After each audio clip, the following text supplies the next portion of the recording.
I'm a linguist. I'm a revivalist. I usually say I'm endangered languages professor, so endangered that I'm the only such professor. I have many thoughts of modern universities that are negative, so I'm not kind of an admirer of the modern university or something like that. Absolutely not. Musicality, mathematicity, an outstanding memory, high EQ, high IQ, shamelessness, and motivation.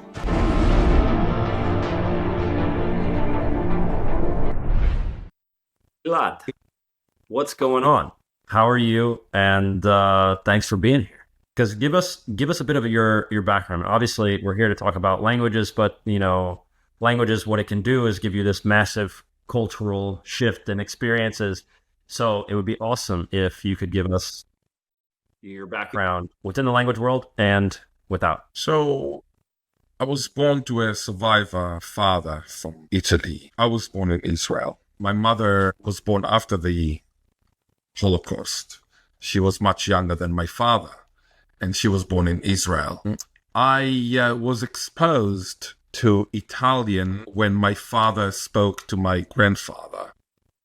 So I just understood, okay, there is a different language, another language. Then when I grew up in Eilat, the southernmost city, but Sinai at the time was ours. So when we went to Sinai, we used to speak to the Bedouins in Sinai, not in Israel. So I mean, now they live under Egypt, these Bedouins. And I noticed already very early on, for example, that sometimes they say, Goder, Goder, Goder, for them means go there. Yeah, like, go. But of course, the Arabs in Israel would say ruh, not goder.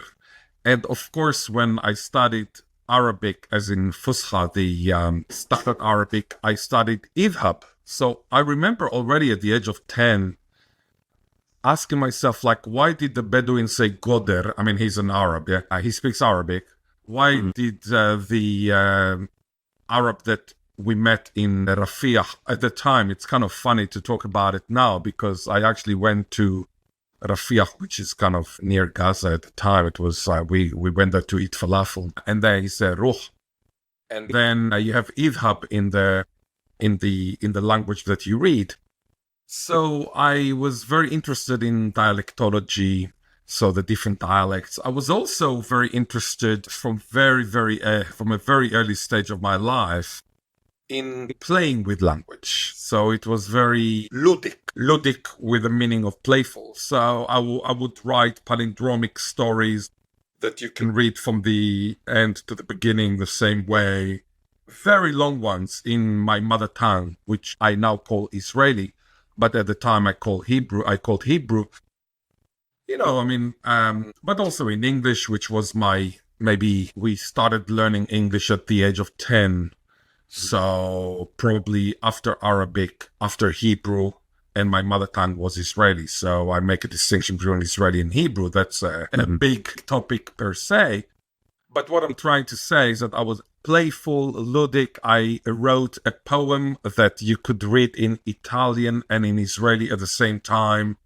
It is homophonous, but it means something completely different. So I mean, I can recite some verses for you, but what is interesting is that it is independent in Israeli and it's independent in Italian, but it sounds the same. So things like that. I met my girlfriend from the age of 7, 8, and she said, oh, I knew you would be professor of linguistics already then, because you were always looking at words from different angles. And I was under the impression that everybody was like that. Like, it's a little bit like you're born into a reality and you don't realize that it's different from others. I thought everybody looks at words from all sides, and everybody kind of, when you write fly in English, I thought everybody sees that in Hebrew script it's ulf, which means fly. So it's kind of homograph. I mean, it looks the same, but I thought everybody would see it, but it turned out that it was unique. And that's when I practically started my love story with languages. And it was not only about learning as many languages as I can. That was not the goal. I was always interested in, how one word moves from one language to another and then suddenly changes the meaning. And so I've had like the most amazing etymologies that I then proved to be the case. Incredibly fascinating. So then to make it simpler, what would, just for the people, and I know this is not necessarily the most important thing, what's your title? What sort of title do you hold? How would you were teaching at Oxford and Cambridge, what did they call you? So I'm a professor so I usually say I'm endangered languages professor. So endangered that I'm the only such professor. And so endangered qualifies both the languages and the professorship. I'm a linguist. I'm a revivalist, language revivalist. And so these days I see myself as an independent player. I don't want to be under any burden of a specific agenda. Or I have many thoughts of modern universities that are negative. So I'm not kind of an admirer of the modern university or something like that. Absolutely not. But I'm a paradox. Paradox means pair of docs. So I have two doctorates. One is from Oxford, a real one, and one is from Cambridge, which is an honorary one. Oh. You just need to publish some articles, publish a book, etc. So my title, I guess, a human, a Mensch. Mensch, in Yiddish, Yiddish Mensch. Yeah, Mensch. Mensch, Yeah, it's German. Yeah, and on a more technical way, when you're doing what you do, and let's say reviving or keeping alive these endangered languages, you must have to also learn quite a bit. And so because we have a focus here and so many people that are watching are going to have such a focus on how they can improve their language learning. Yes. What have you found that's helped? I mean, everyone is, I think, fairly well aware that there's no one way of doing this thing. And I think especially if you, at such a young age, had such a playful approach to it, you probably had the opportunity to discover different things that helped you. So how has your position then helped? And if you could maybe even bring us through what you do or what you might do in order to learn something, to learn a language. That's a very good question. And I would say the following. Firstly, we must make a distinction between mother tongues or native languages, which are acquired automatically. So you don't need to learn anything. It just comes naturally. And you can be a native speaker of as many languages as you're exposed to. So obviously there might be an empirical limit in the sense that your mother is Serbian, your father is Israeli, your grandmother is Chinese, but you don't have like an infinite number of people surrounding you.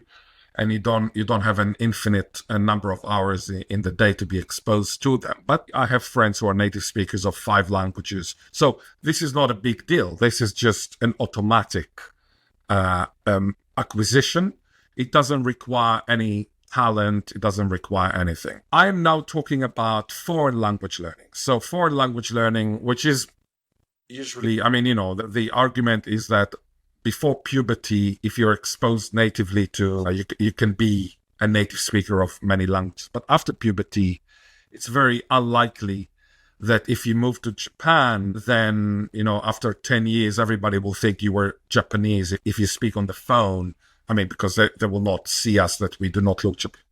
It's very unlikely that after puberty you will be able to do so. So I do actually, as a generalization, by and large, adhere to this idea that puberty is a very important point. And you can see it when you look at Jewish migrants from Poland to America.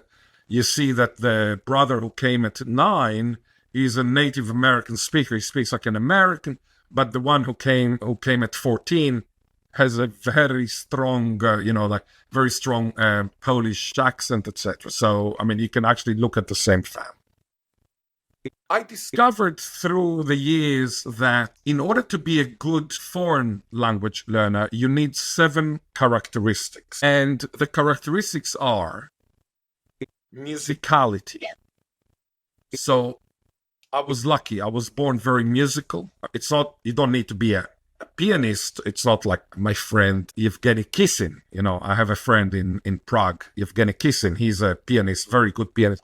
I mean, you don't need to be Yevgeny Kissin, but you need to be musical in the sense that you know what it is to be musical, to be able to sing songs that you hear and etc. So musicality is very important. Mathematicity. So in my own case, when I was 4, they discovered that I was very kind of good at mathematics. So I had a special professor. Oh wow, you can do the mathematical exam at the age of 8. The matriculation exam, etc. Mathematicity is very important, and this has to do with the fact that languages are very systematic. So it's kind of information. And by the way, I mean, if you look at the DNA, A, C, T, G, you have actually letters that are very kind of ordered, and it's all information technology, IT. So it's kind of interesting what came first, the DNA, I guess so. Or so the way we analyze the DNA or our language. Some people might argue that we analyze our DNA as a language because we speak a language. But I think actually that our language reflects a genetic kind of, not artificial, but rather natural intelligence, which is how you put things together as an information technology. So mathematicity for language learning, foreign language learning, is very, very important. So musicality, mathematicity, you need to have an outstanding memory. So for me, it was photographic. For other people, they have a kind of more audiographic memory or, audiological memory, so they hear something and they remember it forever, etc. But memory is very good. Very important. The fourth is high EQ. So EQ is emotional intelligence. You need to understand the other side, which is interesting because you need to have the 7, but it's okay if you lack some, because for example, I have met some Asperger's, whatever they call it now, on the spectrum, whose emotional intelligence was kind of 0. To be simplistic, but their mathematicity was extremely good. So actually they were very, very good at some parts of language. Interestingly, empathy was very, very high.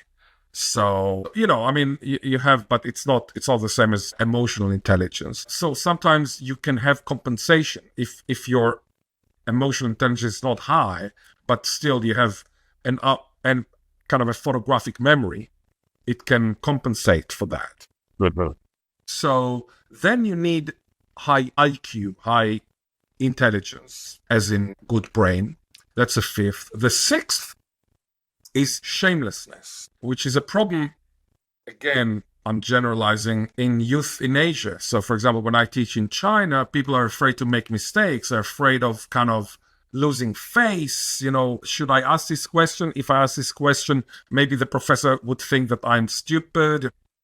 No, that's not good for language learning. You need to be shameless. So it doesn't matter if you have guilt, but you should have no shame. And this is something very, very important. And the 7th characteristic is motivation. If, for example, you have a girlfriend, you're a male and you have a girlfriend and you know that she told you that if you don't speak Russian, you will, then you go for it. So what I'm trying, motivation can be any type. You want to be a doctor, medical doctor, you are not accepted in your country, but you need to go to Hungary and you must speak Hungarian. I know they have some English programs, but let's say, or you must speak Italian.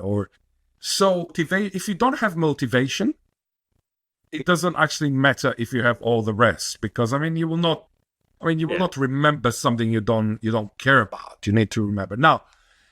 Now, by the way, I have to say something, because I noticed instead of saying sorry for generalizing, I just need to tell something about language. Language is a generalization ipso facto. Let me explain. So if you tell me you're generalizing, I say, of course, I'm a linguist. A linguist must generalize because there is no such thing as language. What do I mean? A language is an abstract ensemble of lects, idiolects, sociolects, ethnolects, dialects, many, many types of lects.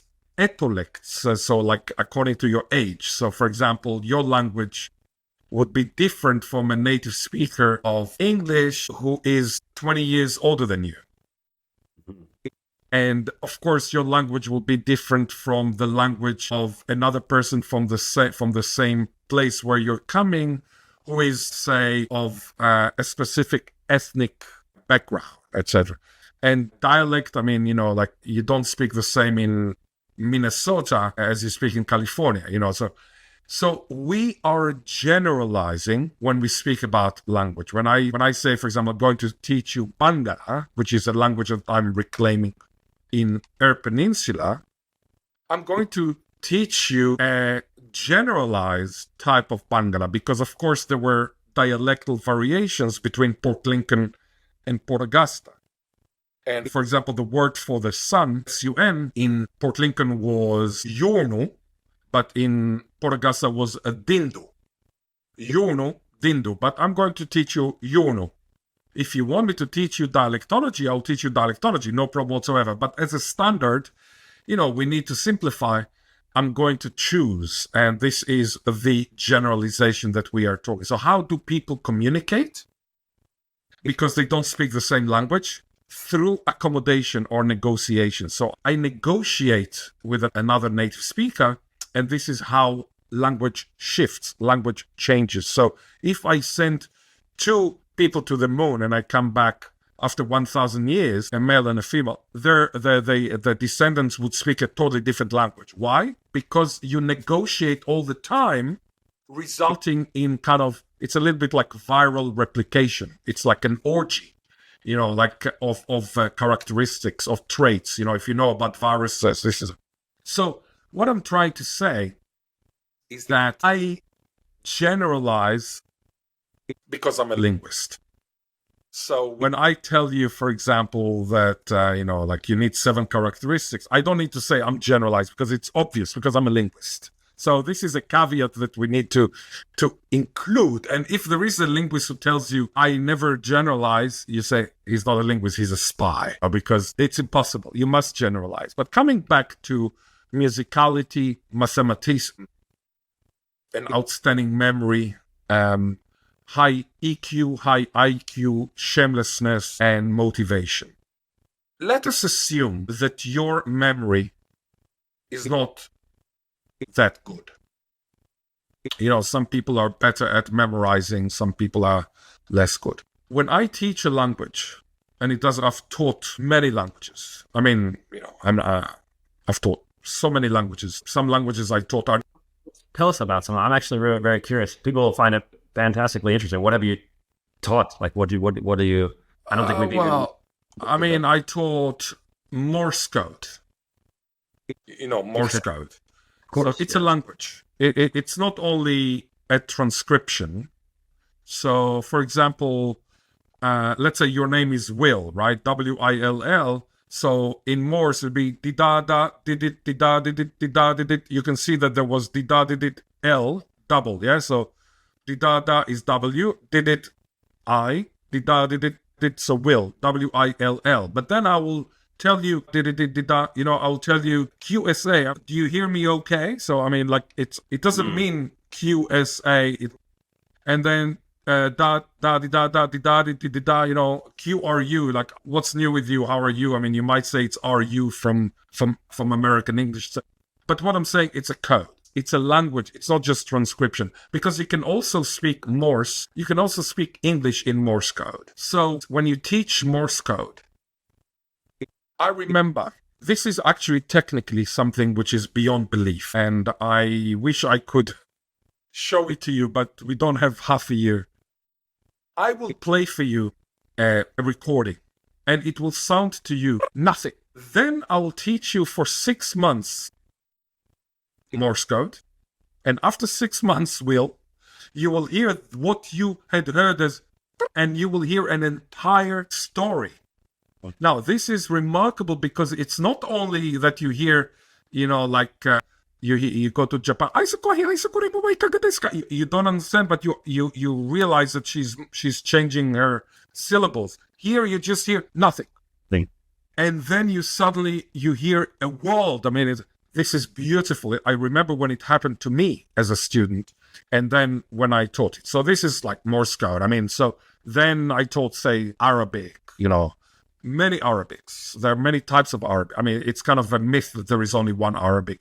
Then, Italian, then English, then Latin, then Bangala. Bangala is an Aboriginal language that had been died, unfortunately, due to linguicide. Linguicide means language killing. Somebody. The government told people, well, we need to take you from your homes. We need to put you in a kind of schools. So it was kind of, it was linguicide, so language killing.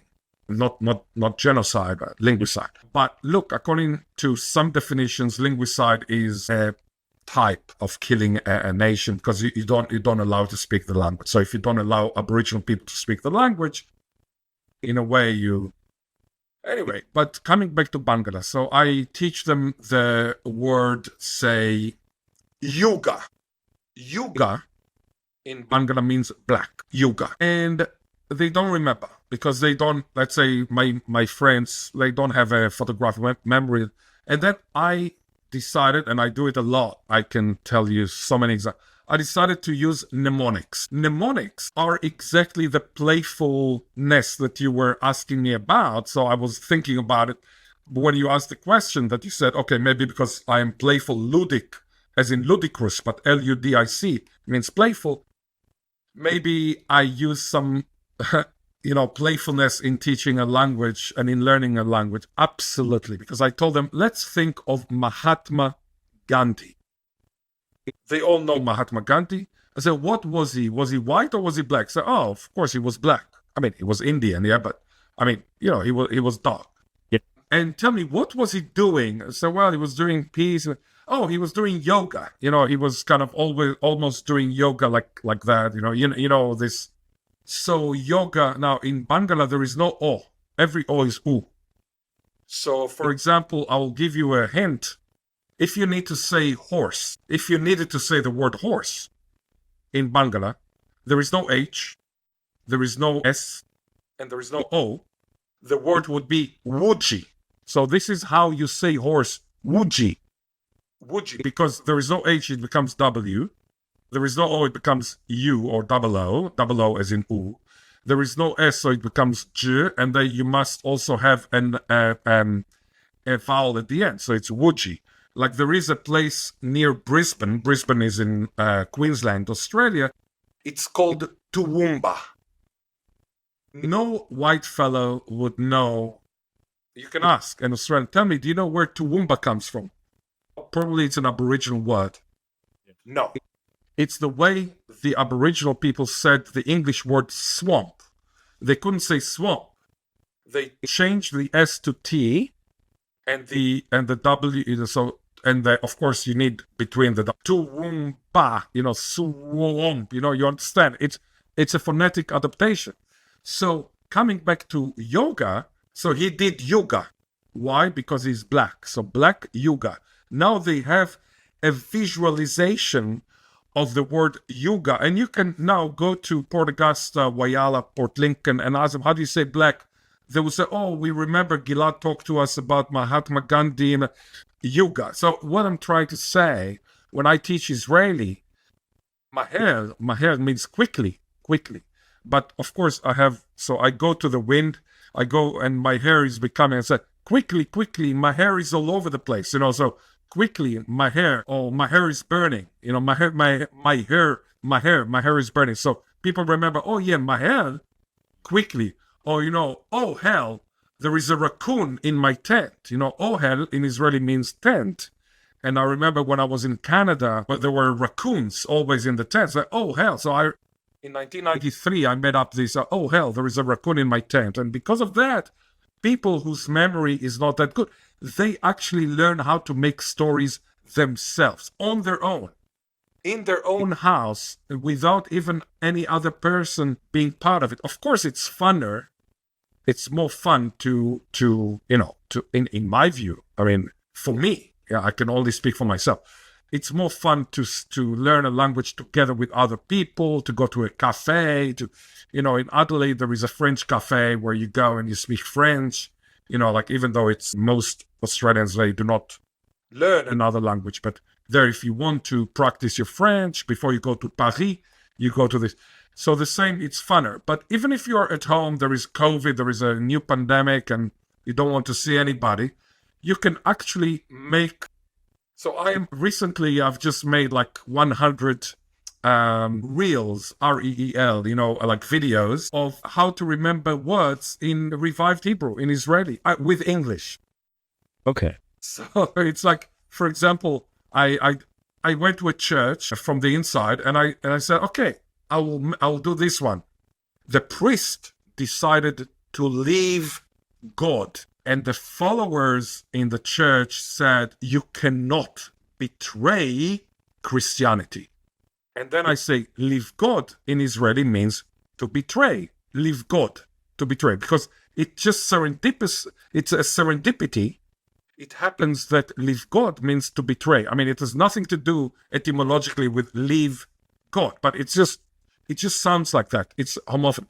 So I decided to make it, and then I received like people, wow, that's amazing. Now I will always remember leave God, So this is how. It's truly fascinating, because this is the thing, there are so many ways to learn, and to learn words, and vocab is a big portion, clearly, of language learning. And we've devised all sorts of things, from apps to, flashcards to things like this. Mnemonics are great, especially because, many of the approaches that I've used, and also that I have my discussions with polyglots and language learners with, number one, like you said, this, I guess, motivation and fun also can get tied together a whole lot, right? Yes. Because most people things are not fun, and yes, and are motivated to further do things that are fun. But yes. With vocab, being let's say a barrier to an upper level or higher level conversation, and as well as you need this for the extreme upper level to be eloquent or to sound elegant, in that sense. What do you think? And now you just mentioned mnemonics, but what role does reading play in your vocab building for you? What would you say for that portion form? What have you found? I think that reading, the basic part of language learning, is extremely helpful. However, I noticed, because I've taught tens of thousands of people, usually I teach linguistics, not necessarily language.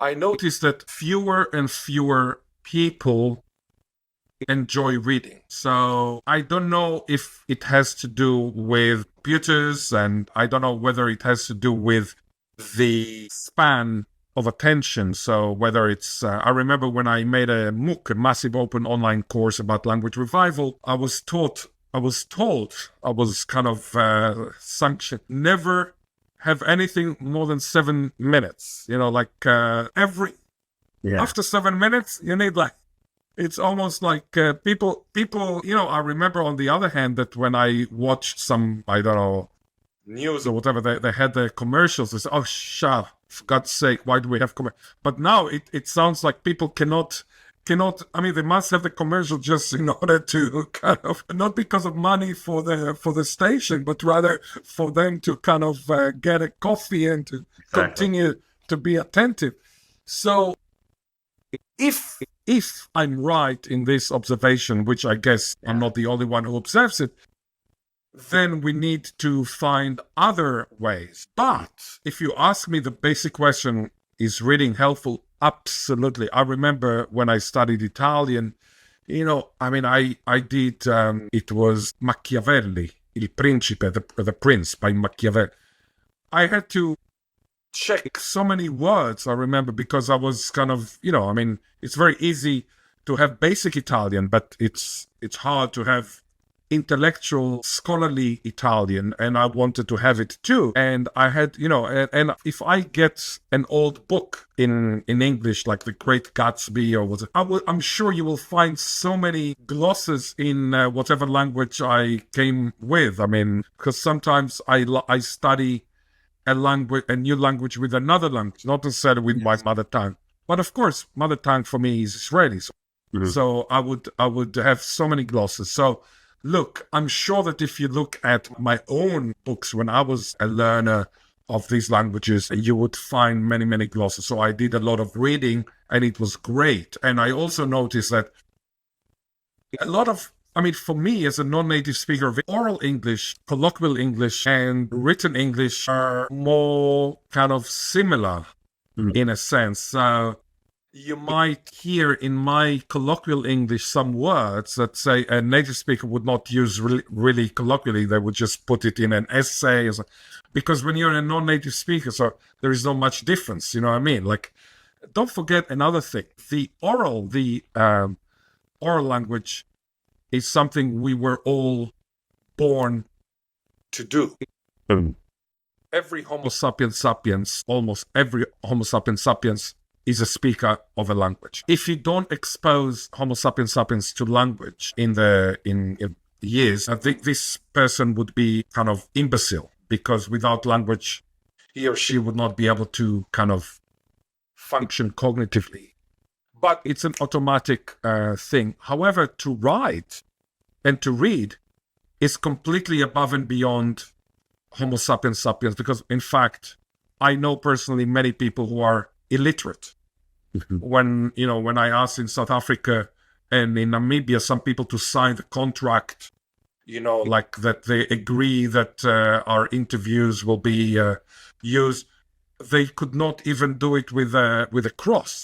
Some people couldn't even hold the cross, like the pen just to do the cross. The cross was very hard. It was kind of, so I remember, oh wow. So there are many, and also in Italy, I mean, at the generation of my grandmother, many people did not read, did not write. So we need to remember that. What I discovered, however, in my Aboriginal language revival work, is that although Aboriginal languages were oral tout court, which means only oral, they never wrote down anything before colonization. Many Aboriginal people are happy to have books, and you can see some of the books behind me here that we have written. So, like in Aboriginal, so for example, this one.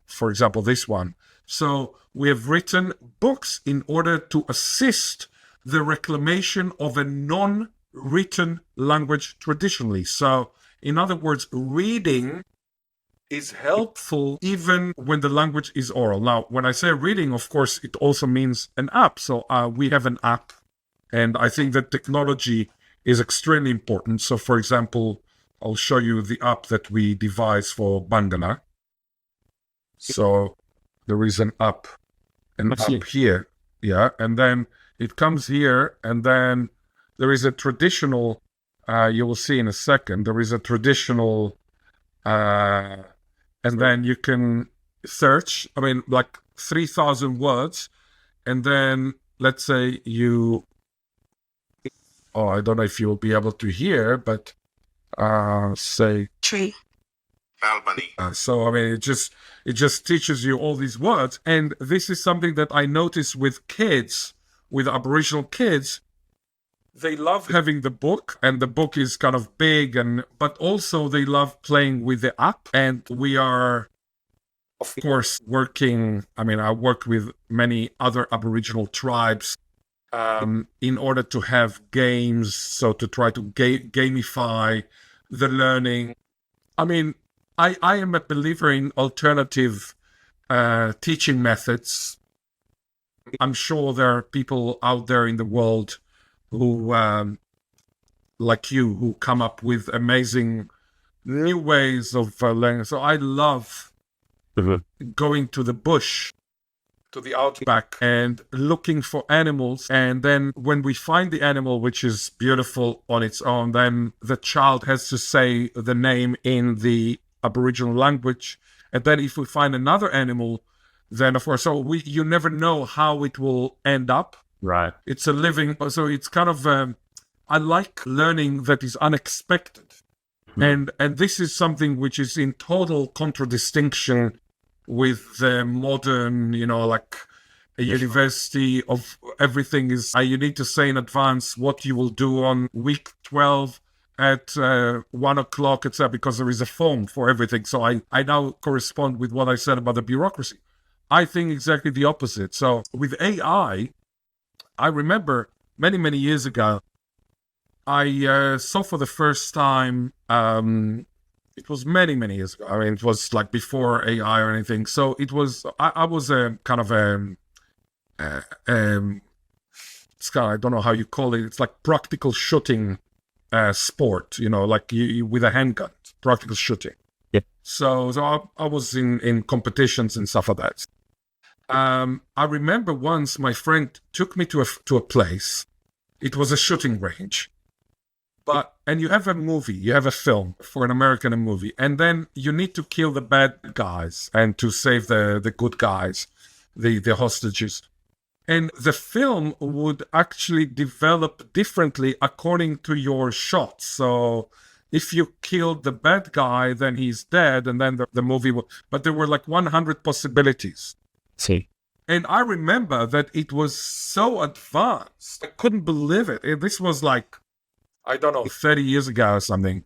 It was so, from another world. But of course, these days, I mean, this would be nothing for AI. I mean, like, so what I'm saying is that with learning as well, you can be unexpected because the robot teacher would know how to kind of change according to your own learning. So it will be completely tailored.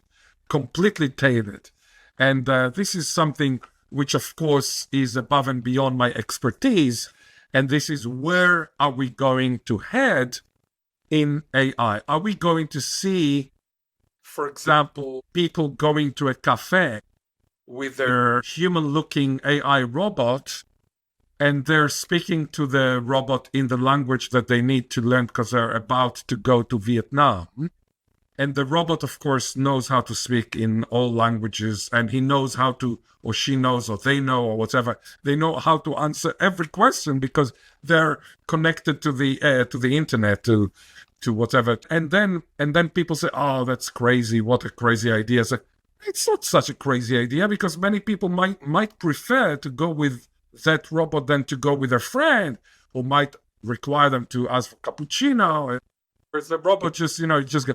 And then I told them 200 years ago, how many dogs would you see in a cafe? I mean, well, firstly, there were not so many cafes, but to bring a dog to a cafe would be kind of crazy in some places. And nowadays, if you have a cafe without kind of outside the dog area, especially in Australia, it's like something is wrong with the cafe.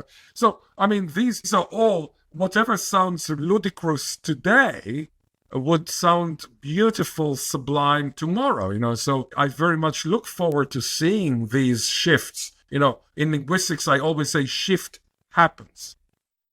Shift happens with an S. Shift happens. There is, in my book, Revivalistics, I have a very lovely chapter. I'll show you. It's here. I don't know if you can read. Shift happens. Can you read? Oh, it's up. Yeah, it's like the other way. Shift happens, yeah. Shift happens, Tarbutomics, Israeli culturomics. So shift happens is why you have linguists. Because think about it, if a language were stagnant, I mean, I usually, the story of Babel, the from the Bible. So what is the story? I mean, the people spoke in one language and built a very, very huge skyscraper, a little bit like in America or in Shanghai in China.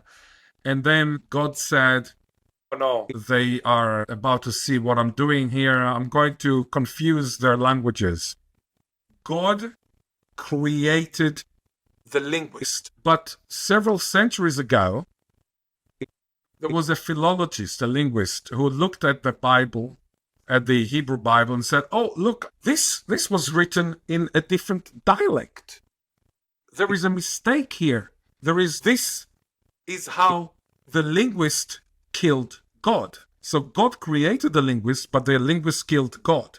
Because the moment you look at all these scriptures from a scholarly perspective, like from the perspective of an academic analysis, linguistic analysis, this is when it's kind of funny because I had a friend who gave a speech and he said that in Arabic, in the Quran, the Arabic of the Quran, it was influenced by Hebrew, by Greek, and then he told me that some very fanatic Muslim said, "Excuse me, this is unheard of. The language is pure. And it was written by God." So my friend, very clever, he said, "Are you saying that Allah does not know Hebrew, does not know Greek, does not know, so of course they had to be put to silence because this is the beauty of language. Language absorbs from everywhere, and English is the number one example of how you have only 26% of the lexis Germanic.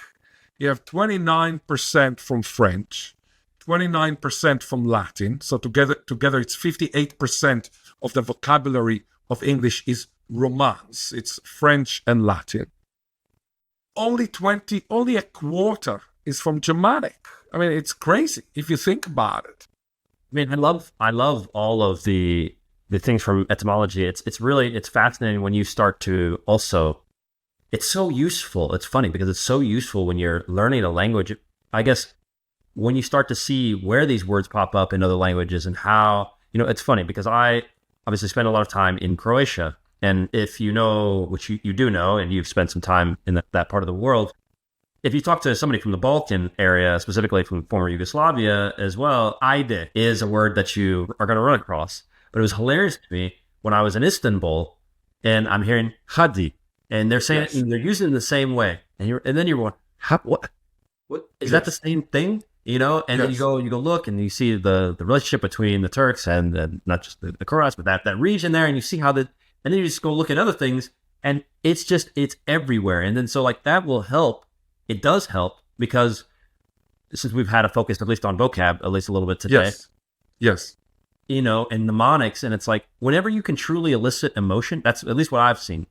Truly eliciting emotion, and when it's attached to this thing, it's very hard to forget. You can almost not forget. And so, in any case, it's been a tremendous. So tell me about Hadi. I mean, do you use it like "come on"? Is it like "come on"? Exactly. Yeah. It can be. It's very expressive. It can be okay. It can be "come on." It can be so many different things. Yeah. I just wonder whether it derives from Arabic or whether, I bet it has if you keep pulling on the string, you're going to keep going back and back and back and further out. Yeah, because, is there an equivalent? And do you feel that there's an equivalent? Well, Hadi, as in guide. Well, I'll need to check it, but it's very interesting. So you're saying that this word is very commonly used in Croatian. It may be the it may be the word. I. Amazing. You can't go there and not learn that word, basically, is what I'm saying. Right. It's funny because in Israeli, we use the word haide. Haide means let's go. Haide. So that's the same thing. I will look at it because Hadi, I remember Hadi in Turkish and in Istanbul.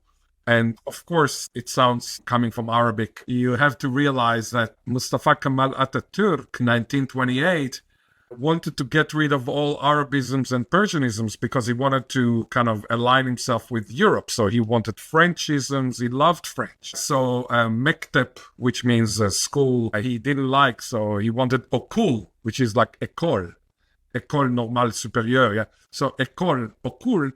Oku is to read, so it's a reading place, Okul. But what is funny is that he did not manage to get rid of all the Arabism because they're so entrenched. So Hadi might be one of them. One of the In Hungary, I discovered, apropos Ludic, that the word for scissors is Olo, and it's written O-L-L, and it looks like scissors the way you write it. I mean, the O here has a little bit of a grave, but it's O-L-L-O. And then people said, oh, wow, no Hungarian I had known noticed that it looked like scissors. But then I discovered that it was actually a Turkic word. So it's just total serendipity. Total serendipity. It's a Turkic word that was kind of manifested itself phonetically in Hungarian as Olu, but actually it has nothing to do with the forms. Those things happen, and when they do happen, yeah, you think that they're, the fact that it happens like that, so it makes you think about things. But yes, in any case, I appreciate it. It's so fascinating, all these things. I mean, obviously, me as a language learner and someone who's into these things, I find it incredibly fascinating. I know everybody will here. But where should we, as the final note, where should we send people if they want to kind of, obviously we'll put links to your book or books potentially. Yeah. Look, I will send you some what they call links, so you can tag me. So like Facebook, Instagram, like website. So it'll be good.